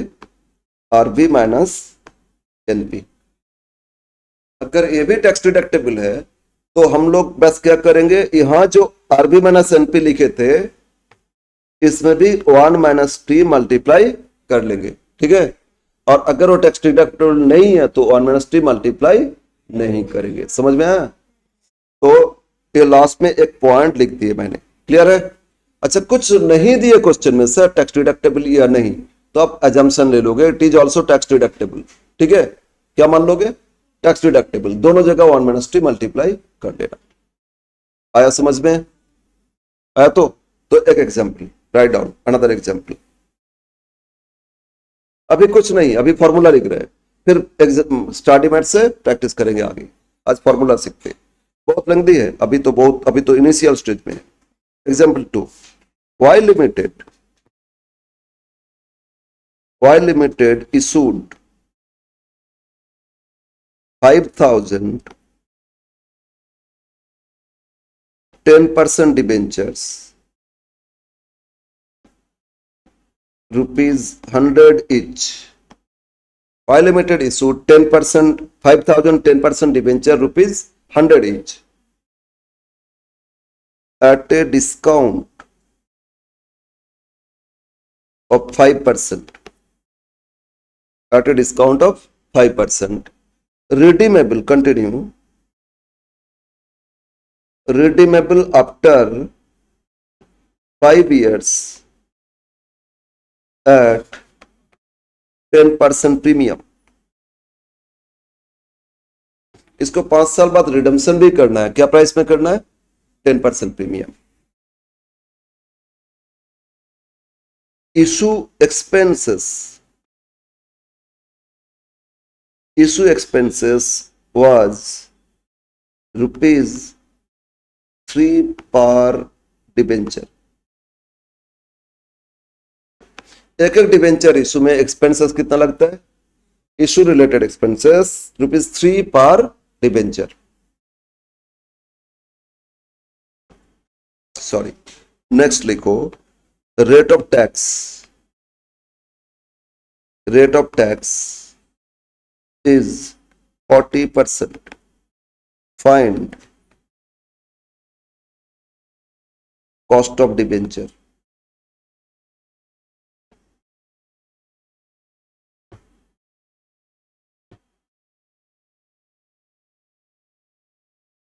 Find cost of debenture. Okay? Yes. तो अब क्वेश्चन से पता चला ये रिडीमेबल है, लेकिन लास्ट क्वेश्चन क्या था? रिडम्पशन का कुछ बताए नहीं, तो इरिडीमेबल कंसेप्ट अप्लाई करोगे, ठीक है ना? तो अब फॉर्मूला में जो चाहिए एक बार लिख लेते। सॉल्यूशन, सबसे पहले क्या आई चाहिए ना? इंटरेस्ट रेट, इंटरेस्ट पर डिबेंचर ना, इंटरेस्ट पर डिबेंचर। ऑलवेज इंटरेस्ट हम लोग फेस वैल्यू पे करते, बोलो तो फेस वैल्यू कितना दिए थे 100 और रेट ऑफ इंटरेस्ट कितना 10%, तो 10 ही तो आएगा ना। ओके 100 है इसलिए 10 हो गया, लेकिन कुछ और वैल्यू होगा तो उस पर परसेंटेज करके कर लोगे। सेकंड, आई के बाद क्या चाहिए, टी चाहिए। टी बोलो रेट ऑफ टैक्स कितना परसेंट था 40 डिवाइड बाय 100 कितना हो गया 0.4, 40 बाय 100 कितना हो गया आपका 0.4, राइट। नेक्स्ट आई हो गया, टी हो गया, राइट। इसके बाद हम लोग को आई मिला, टी मिला, एन चाहिए ना, लाइफ ऑफ डिबेंचर्स कितना दिए थे 5 इयर्स, मतलब एन इक्वल टू कितना हो गया 5। नेक्स्ट एन आ गया 5 और फिर क्या है आरवी, पूरा लिख लोगे एक बार, redemption value, RP redemption price, कुछ भी लिखो भाई, नोटेशन डिफरेंट बुक में डिफरेंट हो सकता है, लेकिन आपको समझ में आना चाहिए क्या है ना। रिडम्पशन वैल्यू पार डिबेंचर, एक एक डिबेंचर पूरा देखना ही नहीं है, एक एक पे करोगे आ जाएगा। तो बोलो रिडम्पशन क्या 10% प्रीमियम में हो रहा है, देखो क्वेश्चन देखो, it should be redemption after 5 years at 10% premium. तो 100 रुपये का डिबेंचर 10% प्रीमियम 10 जोड़ो कितना रिडम्पशन प्राइस हो जाएगा 110 है ना। तो रिडम्पशन वैल्यू कितना हो गया 110। अब एनपी चाहिए नेट प्रोसीड्स, तो नेट प्रोसीड्स क्या इशू प्राइस है ना, इशू प्राइस, इससे क्या माइनस करोगे माइनस फ्लोटेशन कॉस्ट है ना। इशू प्राइस क्या था 100 पे 5% डिस्काउंट तो इशू लेके आए थे, 100 पे 5 रुपया डिस्काउंट तो इशू प्राइस के 95 हो गया ना। तो इशू प्राइस बोलो कितना हो गया, और कंपनी ये दे दिए थे कि एक एक शेयर इशू डिबेंचर इशू में 3 रुपया खर्चा लगता है, तो एक्सपेंसेस ऑन इशू 3 रुपया, तो कितना 92 आ गया, सभी मिल गया ना। एक बार फॉर्मूला में आते क्या चाहिए बोलो, ये फॉर्मूला में देखो, आई चाहिए फाइंड कर लिए, टी चाहिए फाइंड कर लिए, एन फाइंड हो गया, आरबी फाइंड हो गया, एनपी फाइंड हो गया, ठीक है। बट सर क्वेश्चन में ये बताया नहीं कि ये जो RB minus NP capital loss company का, ये तो अमोटाइज होता है हर साल भाई, लाइफ डिवाइड बाय लाइफ किया ना पर ईयर, तो वो क्या टैक्स डिडक्टेबल या नहीं, हम लोग ये मान लेंगे टैक्स डिडक्टेबल। कुछ नहीं दे रहे तो एजम्पशन लिख लेंगे, एज्यूम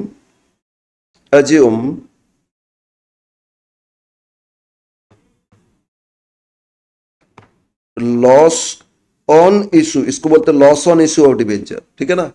इंटरेस्ट तो अलग है, loss on issue of debenture याद करो 5th सेमेस्टर में इशू में किए थे at a discount premium redemption, तो लॉस ऑन इशू डेबिट कर रहे थे ना। Loss on issue is a tax deductible expenses, इसको क्या बोलते हैं लॉस ऑन इशू।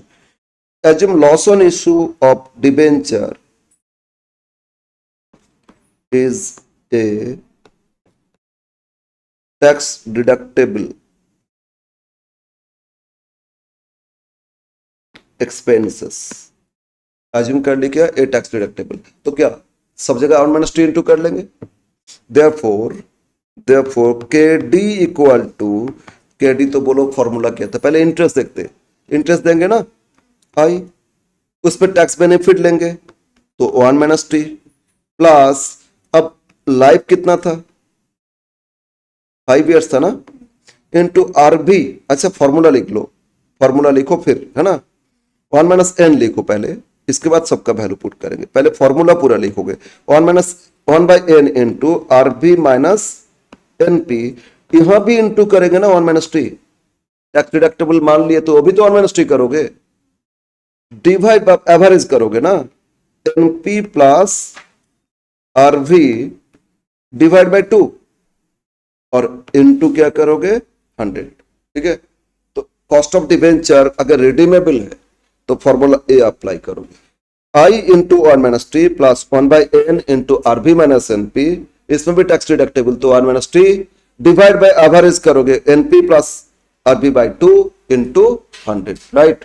तो बताओ आई कितना आया था 10, आई बोलो कितना था 10 इंटू 1 माइनस टैक्स रेट क्या था 0.4 है ना प्लस 1 बाई लाइफ क्या था 5 है ना और आरबी कितना फाइंड किए थे 110 आरबी बोलो कितना था और एनपी कितना आया था 92 यहां भी माइनस करोगे ना 1 माइनस 0.4 डिवाइड बाय एवरेज करोगे 92 प्लस 110 डिवाइड बाय 2 और फिर इनटू करोगे 100 राइट तो एक एक कैलकुलेशन करते पहले ब्रैकेट करो 1 माइनस 0.4 मतलब 0.6 है ना 0.6 में 10 इंटू करोगे तो 6 हो जाएगा प्लस इधर भी आते 110 माइनस 92 कितना आ रहा है बोलो 110 माइनस 92 18 को 5 से डिवाइड कर दो एक बार 18 को 5 से डिवाइड करो कितना है हाँ 3.6 और उसमें भी तो 1 माइनस 0.4 मतलब 0.6 इंटू करोगे तो 3.6 इंटू करो 0.6 2.16 ठीक है 3.6 इंटू 0.6 कितना हो रहा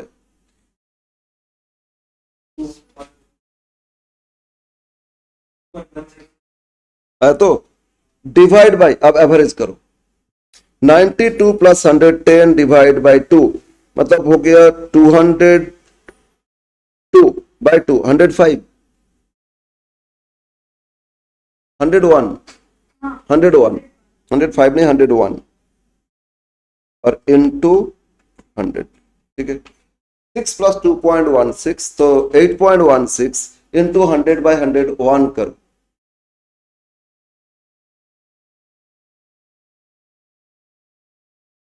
पहले ऐड करो ये पहले ऐड करो ना फिर into 8.16 into 100 8.16 into 100 divide by 101 8.079 तो 8.08 भी लिख सकते हैं है ना तो कॉस्ट ऑफ डिबेंचर कितना आ गया 8.079 या 8.08% ओके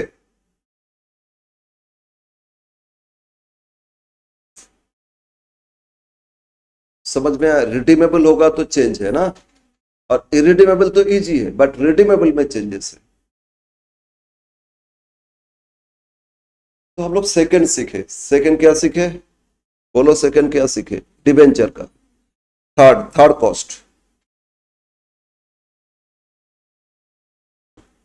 कॉस्ट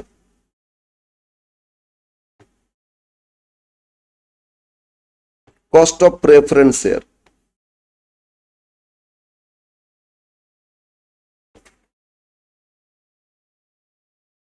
और this is KP cost of debenture तो केडी से डिनोट कर रहे थे और कॉस्ट ऑफ प्रेफरेंस शेयर तो क्या हो जाएगा केपी ओके अच्छा प्रेफरेंस और डिबेंचर में बहुत सारा रिलेशन है मतलब सिमिलरिटीज है डिबेंचर प्रेफरेंस भी रिडीमेबल होता है प्रेफरेंस भी क्या होता है रिडीमेबल होता है और डिबेंचर भी रिडीमेबल था प्रेफरेंस भी परपेचुअल होता है डिबेंचर भी परपेचुअल था मतलब एक रिडीमेबल और एक विदाउट रिडीमेबल ठीक है ना प्रेफरेंस में भी इशू होता है फिर प्रीमियम में रिडम्पशन भी होता है तो एक ही जैसा है ना लेकिन प्रेफरेंस को डिविडेंड देते और डिबेंचर को इंटरेस्ट देते और इंटरेस्ट टैक्स से पहले दे देते बट डिविडेंड तो आफ्टर टैक्स देते तो इसमें टैक्स तो और लगाएंगे नहीं वो तो आफ्टर टैक्स ही रहता है ना तो फॉर्मूला में देखो जब प्रेफरेंस को याद करो मतलब डिबेंचर को करो हो जाएगा तो लिखो तो इसमें भी दो सिचुएशन हो रहे ए प्रेफरेंस शेयर इज परपेचुअल इसमें क्या आएगा परपेचुअल और दूसरा क्या होगा रिडीमेबल है ना तो if preference shares are perpetual and are not redeemable तो फॉर्मूला क्या आएगा देखो KP इक्वल टू अच्छा डिबेंचर को क्या दे रहे थे इंटरेस्ट तो आई लिखे थे ना इसको क्या देंगे डिविडेंड प्रेफरेंस को क्या देंगे डिविडेंड फिक्स डिविडेंड देते ना तो पीडी लिखेंगे, प्रेफरेंस डिविडेंड। तो इसमें लिखेंगे पीडी। डिविडेंड तो आफ्टर टैक्स ही प्रॉफिट से देते हैं, तो इसमें टैक्स क्यों माइनस करेंगे, करना नहीं है। उसमें बिफोर टैक्स इंटरेस्ट था ना, टैक्स बेनिफिट लिए थे, लेकिन ये जो डिविडेंड पे की इसमें टैक्स बेनिफिट थोड़ी मिलेगा।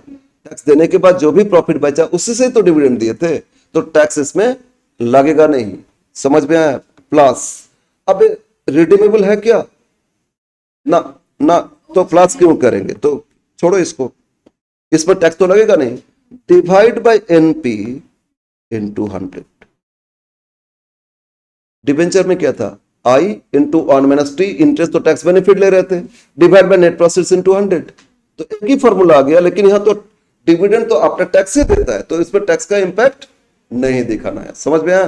तो पीडी का मतलब क्या हो, लिख लो, फिर पीडी मतलब प्रेफरेंस डिविडेंड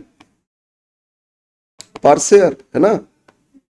एक एक शेयर पे कितना प्रेफरेंस डिविडेंड दे रहे वो आ जाएगा। क्लियर है?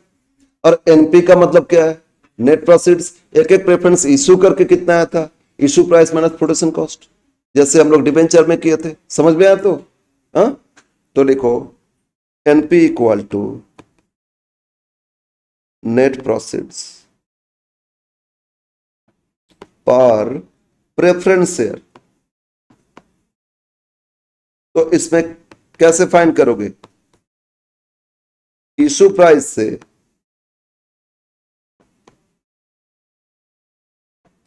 फ्लोटेशन कॉस्ट माइनस करोगे, है ना।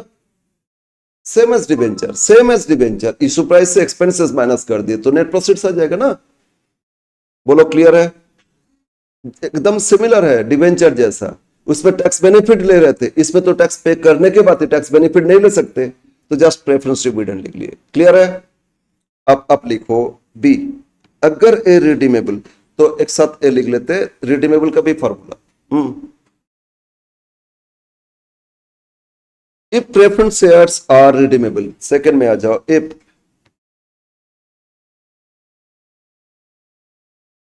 प्रेफरेंस शेयर्स आर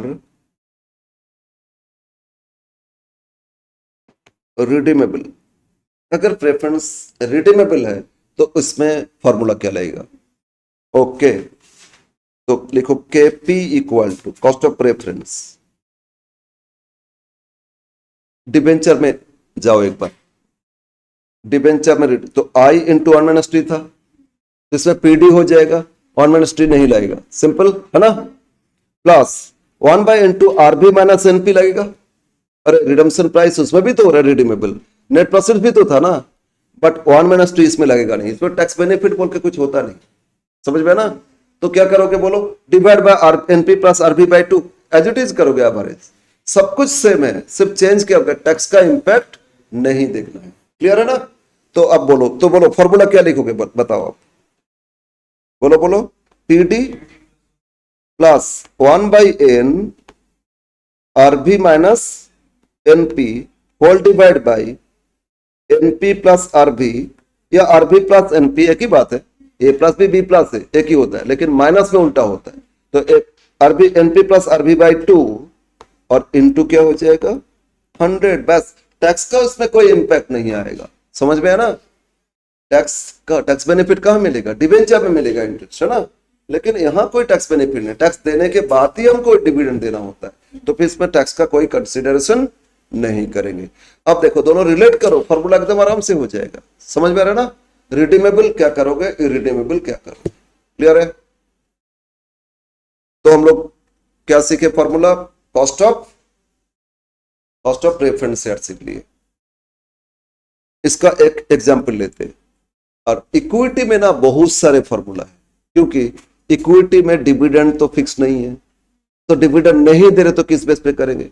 एक कंपनी रेगुलर डिविडेंड तो डिविडेंड बेस पे करेंगे, कहीं पे ना तो डिविडेंड दे रहे और ना कुछ और प्रॉफिट बेस भी पता नहीं चल रहा है, तो उस केस में हम लोग मार्केट वैल्यू को देख के करेंगे, है ना। तो उसमें अलग अलग बेस पे होता है, उसमें बहुत सारे फॉर्मूला, पांच छह फॉर्मूला है अलग अलग एक ही इक्विटी का।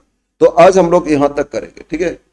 इक्विटी जब सीख लेंगे कॉस्ट ऑफ रिटेन अर्निंग हो जाएगा, और जब सब सारा एक एक सोर्स का सीख लिए अब सीखेंगे जो इंपॉर्टेंट क्वेश्चन है, वेटेड एवरेज। सबका एवरेज कॉस्ट क्या होगा, इंडिविजुअली सोर्स का फिनेंस देखे ना, तो एवरेज फिर क्या होगा सर, सिंपल, सबको जोड़ के डिवाइड बाय नंबर, वो तो सिंपल एवरेज होता है ना। यहाँ वेटेड एवरेज, तो एक एक सोर्स का कॉस्ट जब सीख लेंगे, इसके बाद वेटेड एवरेज सीख पाएंगे।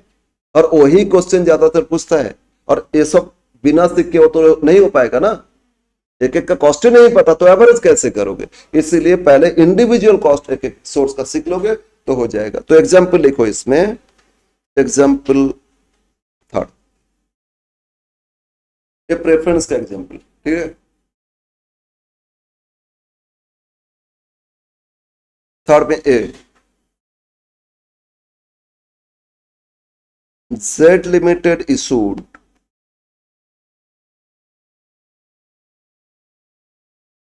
2000 8% preference shares,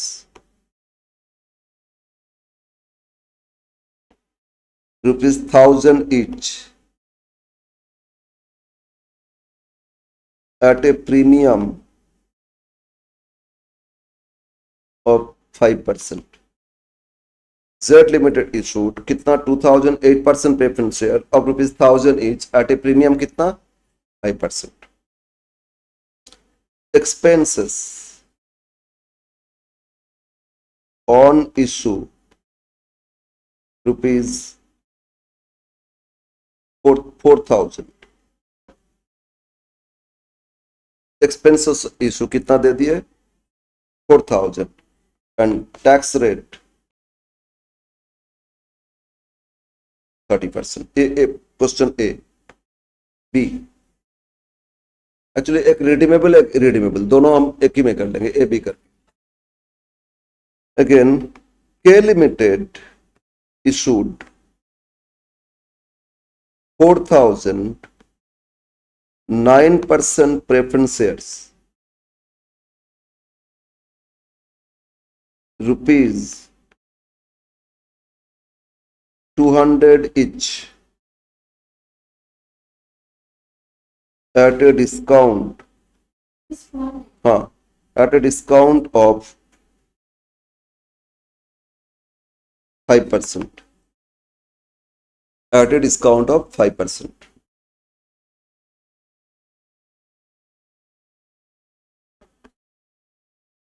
It should be redeemed. It should be redeemed after 10 years at 20% premium. इसको रिडम्पशन करना है, कब रिडम्पशन करना है, चार्ज तो है 72%, battery is running low, tab में तो 72% दिखा रहा है, पीसी का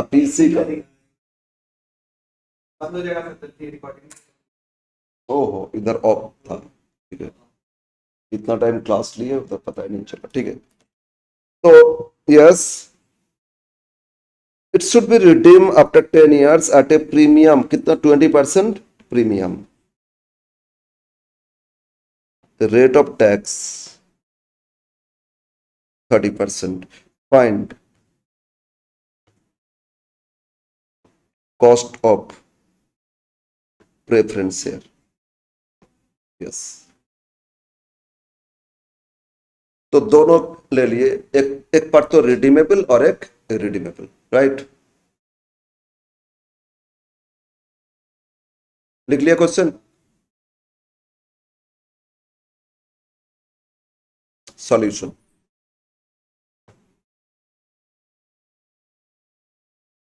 ए पार्ट, तो बोलो ए पार्ट क्या, रिडीमेबल या इरिडीमेबल,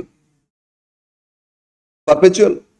रिडम्पशन तो दिए नहीं, तो रिडम्पशन नहीं दिए तो फॉर्मूला क्या, PD divide by NP into 100, यही तो है ना। तो लिखो इसमें, तो फाइंड कर लेते, पीडी इक्वल टू, पीडी का मतलब क्या बोले थे, प्रेफरेंस डिविडेंड पर शेयर, है ना। तो बोलो एक एक शेयर का फेस वैल्यू क्या दिए थे, 1000 पे कितना परसेंट, 8%, बोलो फेस वैल्यू तो इसमें 1000 दिए सर, इस तरह होता क्या? अरे एक कंपनी ना प्रेफरेंस शेयर इशू किए, उसमें लाख रुपया फेस वैल्यू लिखे, तो एक प्रेफरेंस बेच के 1 लाख रुपया ले रहे, तो हो सकता है, कुछ भी हो सकता है। ओके, जो देगा उसके हिसाब से करोगे। 5 रुपया, 1 रुपया, 100 रुपया, 1000 रुपया, कुछ भी उन लोगों ने फेस वैल्यू कर लेता है, ठीक है। ओके, तो पीडी प्रेफरेंस डिविडेंड कितना हो रहा है बोलो? 1000 पे कितना परसेंट था? 8%। तो 1000 पे 8% कितना होता है? 80 रुपया। तो पीडी कितना मिल गया? 80, ठीक है ना। और क्या चाहिए? एनपी चाहिए, net proceeds equal to issue price, है ना। तो बोलो, अच्छा लिख लो एक बार, इशू प्राइस माइनस क्या? रोटेशन कॉस्ट पर डिबेंचर, है ना, पर प्रेफरेंस शेयर, सॉरी। अब बताओ इशू क्या प्राइस में किए थे? 5% प्रीमियम में, बोलो बोलो। तो 1000 पे 5% 50 रुपीज, तो प्रीमियम ऐड करके कितना होता है? 1050। इशू प्राइस क्या होगा? 1050, है ना। मतलब एक इशू करके कंपनी को कितना मिला? 1050। अब उसमें एक एक इशू एक्सपेंसेस 4000 दिए थे, तो कितना इशू किए? 2000। 2000 में 4000, तो पर प्रेफरेंस शेयर कितना लॉस एक्सपेंसेस था? 2 रुपया। तो इशू एक्सपेंसेस 2 रुपया माइनस कर देंगे, समझ में आया। इसमें टोटल एक्सपेंसेस दिए थे कितना? 4000। कितना शेयर इशू किए थे? 2000। तो पर शेयर कितना हो गया? 2 रुपया, 1048। तो नेट प्रॉफिट कितना आ गया? 1048।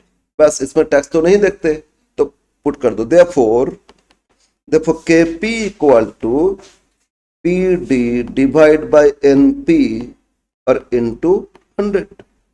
ओके, तो पीडी बोलो कितना फाइंड किए थे? 80 डिवाइड बाय 1048 इनटू 100 करोगे तो 7.63%। तो कॉस्ट ऑफ प्रेफरेंस शेयर इतना परसेंट, ठीक है। तो एक्चुअली तो कितना परसेंट बोले थे? 8% था ना। एक्चुअली रेट तो 8% डिविडेंड था, लेकिन देखो ये सब इंपैक्ट, जो रिडम्पशन प्राइस, इशू प्राइस, जो डिफरेंस है, लॉस है ना, वो सब इंपैक्ट शो करे, तो अल्टीमेट रिटर्न रेट कितना परसेंट हो गया? 7.633%, राइट। तो ये तो ए पार्ट हो गया। अब बी पार्ट, बी तो इसमें रिडीमेबल हो गया, तो रिडीमेबल में क्या चाहिए? पीडी चाहिए, तो पीडी फाइंड करते। अब हम पूरा नहीं लिख रहे, कैलकुलेशन करके दे रहे। बोलो, एक शेयर का इसमें तो 200 रुपया दिए ना, फेस वैल्यू कितना? 200, और इसमें कितना परसेंट? 9%। तो 200 पे मतलब 18, पीडी बोलो कितना हो गया? 18 हो गया ना। पीडी इक्वल टू कितना? 18। और क्या चाहिए? एन चाहिए, एन रिडम्पशन आफ्टर कितना ईयर्स? 10 ईयर्स। तो एन इक्वल टू कितना? 10 ईयर्स, तो 10, है ना। और 2 चीज चाहिए, आरबी और एनपी, है ना। एनपी पहले देख लेते, एनपी नेट प्रोसीड्स। तो issue price minus flotation cost, लेकिन फ्लोटेशन एक्सपेंसेस दिए ही नहीं इसमें। दिए क्या? नहीं, तो अरे दो अलग अलग कंपनी है, मतलब इशू प्राइस ही हो जाएगा। हाँ, एक्सपेंसेस है नहीं, जीरो मानोगे ना, यानी कि फर्स्ट क्वेश्चन का जो इशू एक्सपेंसेस वो ऐड करोगे। वही एक जगह, मतलब वही सोचे थे आप, ठीक है ना। खैर, तो बोलो इसमें इशू प्राइस क्या था? इशू किए थे 5% डिस्काउंट में, है ना। तो 200 पे 5% 10 होता है, 10 माइनस कर दो। इशू प्राइस कितना? 90। इशू प्राइस कितना? 190। फ्लोटेशन एक्सपेंसेस नहीं है, नील, तो नेट प्रोसीड्स उतना ही हो जाएगा। समझ में आया? नाउ आरबी चाहिए, रिडम्पशन वैल्यू।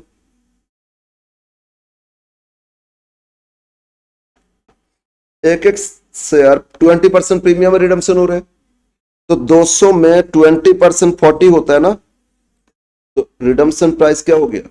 240। बस हो गया, इसमें टैक्स देना नहीं होता है। तो दोनों में देखो टैक्स दिए हैं, वो जस्ट आपको कंफ्यूज करने के लिए। इसमें टैक्स का कोई बेनिफिट नहीं मिलेगा। क्लियर है? अब फॉर्मूला लिख लोगे, देखो के पी इक्वल टू, फॉर्मूला क्या है? PD plus 1/n RB minus NP whole divide by, अब RB प्लस NP लिखो ना, एक ही बात है, बाई 2 एवरेज करोगे ना, और इनटू क्या करोगे 100, RB माइनस NP तो RB प्लस NP, वो ये सेम सीक्वेंस में हो जाएगा, है ना। तो PD plus 1/n into RB minus NP divide by RB plus NP by 2 into 100, that should be the cost of preference share. Okay, तो अब पुट कर दो सारा फॉर्मूला में। PD कितना फाइंड किए थे 18 प्लस 1/n क्या 10, है ना, इंटू RB कितना है 240, NP कितना 190 whole divide by 240 plus 190 by 2 average और इनटू 100, ठीक है। तो 18 को अलग रखो, पहले उधर इधर ब्रैकेट में क्या है देख लो, 18 प्लस 240 माइनस 190 तो 50 आ गया, 50 को 10 से डिवाइड करोगे क्या आएगा 5, है ना, होल अब एवरेज करो 240 प्लस 190 बाई 2, 2 3 430 बाई 2 तो 215, कितना रे बोलो, 240 प्लस 190 ऐड करो डिवाइड करो 2 से 215 है ना, इन 200, तो 18 प्लस 5 मतलब 23 में मल्टीप्लाई करो 100 और डिवाइड करो 215, कितना है 10.69, तो 8 लिख देना, 6 तो 10.7 भी लिख सकते।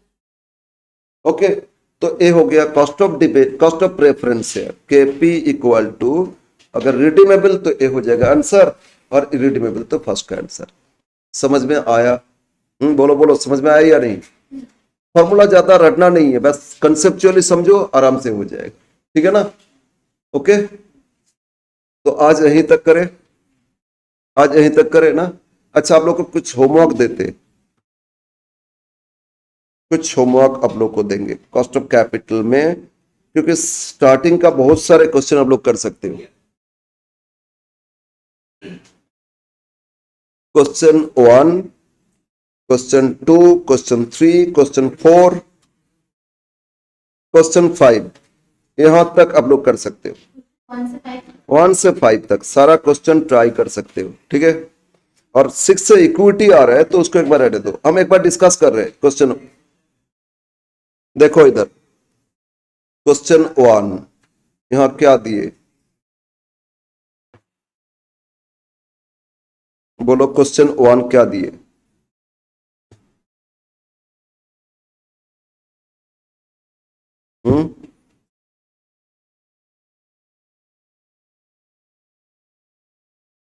Apex Limited has recently made an issue of non-convertible debenture, 400 lakhs, है ना। The debenture issued at 100 each at par, तो इशू प्राइस क्या था 100 at par, है ना। और the expenses made by company कितना 3 each, तो 100 से 3 माइनस करोगे नेट प्रॉफिट आ गया। और ये रिडीमेबल है या नहीं, आगे देखते।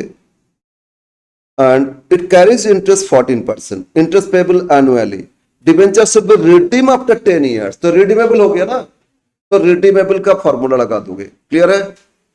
रिडीमेबल का फॉर्मूला यूज करोगे, और रिडीमेबल क्या थे 5% प्रीमियम में, और टैक्स रेट कितना परसेंट दिए 50%। What is the cost of debenture of the company, तो रिडीमेबल का फॉर्मूला लगाओगे। लेकिन एक चीज प्रॉब्लम है, यहां सर टैक्स डिडक्टेबल है या नहीं, इसमें नहीं बोला तो डिडक्टेबल मान के करोगे, लेकिन यहां ना नॉट डिडक्टेबल मान के किए हैं, तो एजम्पशन पे डिपेंड करेगा, ठीक है ना। एजम्पशन पे आप एजम्पशन जो बोलोगे उसके, अब दोनों करके एक बार देख लेना, 2 आंसर एजम्पशन दोनों लेके करो ना, 2 आंसर आ जाएगा, क्लियर है ना। यस, तो ये सेकंड क्वेश्चन ये भी है, 12% डिबेंचर इशू किए 198 में किए, रिडम्पशन आफ्टर 10 years, ये भी तो रिडीमेबल। और corporate tax rate 40%. It is also assumed that loss on issue of debenture written off allowed as tax deductible expenses. तो मतलब सेकंड में बोल दिए, तो ये तो 1 - 2 दोनों में मल्टीप्लाई करोगे, टैक्स डिडक्टेबल एक्सपेंसेस बोल दिए ना, लॉस ऑन इशू, तो ये तो टैक्स डिडक्टेबल हो गया, मतलब 1 - 3 दोनों जगह लग जाएगा। समझ में आया? फर्स्ट में उन लोगों ने टैक्स डिडक्टेबल नहीं मान के किए और सेकंड में बोल दिए तो टैक्स डिडक्टेबल मान के किए। ठीक है, क्लियर है? बोलो। थर्ड क्वेश्चन, डिबेंचर इशू किए 5 रुपीज डिस्काउंट में, 105 तो 95 issue price. Underwriting commission other expenses पे किए, मतलब फ्लोटेशन एक्सपेंसेस कितना पे किए? 5000। कितना डिबेंचर इशू किए थे? 1000। तो पर डिबेंचर कितना? 5 रुपये। तो issue price minus flotation, net profits हो जाएगा। और टैक्स रेट दिए लेकिन रिडीमेबल तो बोले नहीं, तो एक परपेचुअल हो गया। तो परपेचुअल में जो फॉर्मूला था वो अप्लाई कर लोगे। समझ में आ रहा है? क्वेश्चन 4, ये भी डिबेंचर है 100 ईच। कॉर्पोरेट टैक्स रेट कितना percent? 35%। You are required to calculate cost of debenture डेप्ट, मतलब कॉस्ट ऑफ डिबेंचर, लेकिन डिबेंचर इशू में ना 4 अलग अलग प्राइस दे रहे। क्या क्या दे रहे हैं? एक एट पर इशू किए, तो एट पर इशू किए तो at face value issue price हो जाएगा। सेकंड, एट 10% डिस्काउंट इशू किए, तो अगर डिस्काउंट तो 100 पे 10% 10 डिस्काउंट लेस करोगे तो इशू प्राइस 90 हो जाएगा। थर्ड क्या? इशू एट पार लेकिन ब्रोकरेज पे किए कितना? 2%। 100 पे इशू किए तो ब्रोकरेज तो क्या हो जाएगा? Flotation expenses. तो अगर 100 पे 2% 2 रुपया ब्रोकरेज देंगे तो 98 हो जाएगा नेट प्रॉफिट्स। बोलो समझ में आया या नहीं? अच्छा, फोर्थ में था ना। थर्ड में क्या था? 10% प्रीमियम इशू किए तो 110 हो जाएगा इशू प्राइस। तो 4 अलग अलग इशू प्राइस है। इरिडीमेबल डिबेंचर लेकिन 4 अलग अलग इशू प्राइस है, तो एनपी 4 डिफरेंट आया और 4 डिफरेंट एनपी, तो 4 डिफरेंट आंसर हो जाएगा। समझ में आया? लेकिन इंटरेस्ट तो फेस वैल्यू पे करोगे 50%, आई तो फेस वैल्यू पे आएगा ना। बस, तो यहां तक ये सब हो जाना चाहिए। और लास्ट एक क्वेश्चन 5 जो है प्रेफरेंस पे है। क्या है? प्रेफरेंस पे। एक्स्ट्रा लिमिटेड इशू किए थे 12% रिडीमेबल प्रेफरेंस शेयर, रिडीमेबल है ना। फेस वैल्यू कितना था? 100 each for 10 lakh. Amount of debenture कितना इशू किया देखना नहीं है। एक एक डिबेंचर का फेस वैल्यू कितना दिए थे प्रेफरेंस का? 100 ईच है ना। और expected to be sold at 5% discount, तो इशू प्राइस क्या? 100 पे 5%, 5 लेस करो 95 हो जाएगा। इशू प्राइस क्या हो जाएगा? बोलो 95। और फ्लोटेशन कॉस्ट भी 5 रुपये लग रहा है, वो भी माइनस कर दो तो 90 रुपीज नेट प्रॉफिट्स हो गया। और रिडम्पशन होगा 5% प्रीमियम आफ्टर 10 ईयर्स, तो 105 हो गया रिडम्पशन वैल्यू। और एन कितना? 5 10 ईयर्स है ना। एन कितना? 10 ईयर्स। और टैक्स रेट से कोई मतलब नहीं होता प्रेफरेंस में, रिडीमेबल का फॉर्मूला लगा दो, हो जाएगा। तो जहां जो सीखे वहां तक उसके हिसाब से अप टू 5 सारा क्वेश्चन सॉल्व हो जाना चाहिए। ये करके रखोगे, नेक्स्ट बाकी फॉर्मूला सीखेंगे हम। ठीक है।